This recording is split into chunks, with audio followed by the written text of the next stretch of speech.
Hi everyone. Today in this video I'll be talking about one of the most common and dangerous myths about migration. The idea that we can fix migration by stopping it. You've probably heard people say migrants steal jobs or drain the economy. But in this video, I'll unpack where these myths come from, what the evidence actually says, and how we can build a more migrant inclusive society based on fairness, not fear. Migration is often seen as a crisis, a problem to be solved by shutting borders or limiting who gets to move. We hear it everywhere. Migrants are stealing jobs, migrants drain the economy, and increasingly we can fix migration by stopping it. But what if these ideas are not only wrong, they're holding us back from building a fairer, more inclusive world?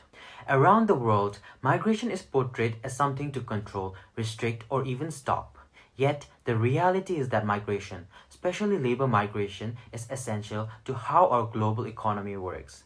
According to the International Labour Organization, there are nearly 170 million labor migrants worldwide, making up almost 5% of the global workforce.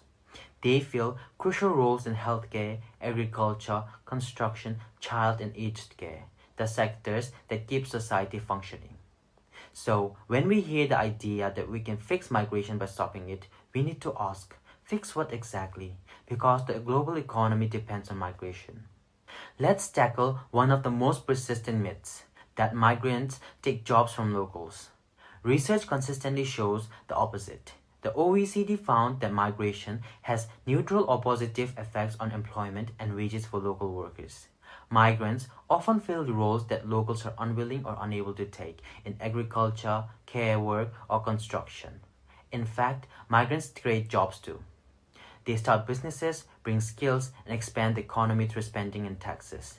As Lang, Edwards, and Wood argue, public misperceptions often arise because of emotional narratives rather than data. Stories of job stealing spread faster than facts. As Deshinker and others show, many migrants face precarious work conditions that locals would reject. Rather than competing, they occupy entirely different segments of the labor market. Often the hardest, lowest paid, and most insecure ones. The real issue isn't that migrants steal jobs, but that labor systems depend on inequality to function. Another myth claims migrants are a burden on welfare and public services. But according to the World Bank, remittances, the money migrants sent home reached 656 billion US dollars globally, providing lifelines for entire communities. These funds reduce poverty, improves education, and strengthen local economies, especially in the global south. Studies by IMF and OECD shows that migrants contribute more in taxes and labor than they receive in welfare. They are net contributors to the economy. In Australia, for example, the Productivity Commission found that skilled migrants boost GDP growth and innovation, not drain it. As McKay and Laminio both demonstrate, migrants sustain transnational families and support entire agricultural and care systems across border, proving that their economic and social contribution stretch far beyond the countries where they work. So, why do these myths survive despite the evidence? As Lang and others explain, misinformation about migration often thrives when people rely on emotional storytelling instead of data. Politicians and media use fear to simplify complex realities, turning migration into a problem rather than a process of human mobility. As Piper notes, when migration is framed only in terms of control or crises, rights and development are forgotten. That's why the challenge is not to fix migration by stopping it. It's to fix our narrative about migration. Creating inclusion means challenging myths and changing systems. It starts with individuals, extends to communities, and depends on government leading responsibly. Inclusion starts with how we see work and who we believe deserves dignity at work. The Oxfam Inclusive Language Guide reminds us that the way we talk about migrants reflects what we think of their labor. When we say low-skilled worker, we erase the care, strength, and endurance that keep entire industries alive. As Lang, Edwards, and Wood show, fear often comes from distorted narratives about competition. that migrants take rather than contribute. So, at the individual level, inclusion means acknowledging migrant workers as essential contributors to shared prosperity, challenging casual racism and workplace stereotypes, and supporting ethical consumption, choosing products and companies that treat migrant laborers fairly. Every person can play a part by demanding dignity, not charity, for the people whose hands makes our life possible. At the community level, inclusion means collective empowerment. Communities can support migrant workers by giving them the space to organize, advocate, and access protection.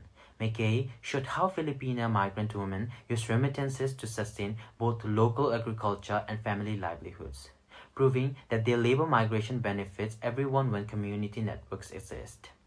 And Rose reminds us that migrants maintain transnational ties that strengthen whole villages and regions. To build inclusive communities for labor migrants, we can support worker cooperatives and unions that give migrants legal literacy and bargaining power. Encourage skill sharing programs where migrants and locals train side by side, and create safe community spaces where migrants can access health, financial, and legal support without fear. Inclusion isn't just cultural, it's economic solidarity. When communities see migrants as co-workers, not outsiders, they build stronger, fairer local economies. At the state level, inclusion means rewriting the rules of migration itself. As Piper argues, a rights-based approach must replace the exploitative system that treat migrant laborers as disposable. That means ratifying and enforcing ILO Conventions 97 and 143 on migrant workers, ensuring equality of treatment and freedom of association. Establishing bilateral agreements between sending and receiving countries to guarantee fair recruitment, transparent contracts, and safe housing. Recognizing foreign qualifications and work experience so migrants aren't trapped in low-wage jobs below their skill level. And investing in labor inspection system to hold employers accountable for exploitation. Deshinker and others reveal how recruitment systems often profit from migrant vulnerability, creating the ideal worker who is silent and cheap. To break that pattern, states must regulate agencies, provide accessible grievance channels, and protect migrants from deportation when reporting abuse. Successful models already exist. The Philippines Overseas Employment Administration (POEA) shows how governments can protect, not restrict migrant workers. It provides pre-departure training, rights awareness, and grievance hotlines for Filipinos working abroad, turning migration management into a system of empowerment, not exploitation. Similarly, New Zealand's Recognized Seasonal Employer (RSE) scheme ensures employers meet strict standards for fair pay, housing, and healthcare. If they fail, they lose accreditation, linking productivity directly to protection. As Piper notes, these rights-based approaches move beyond control and prioritize dignity and shared responsibility between nations. They prove that ethical, inclusive labor migration isn't just possible, it's already happening.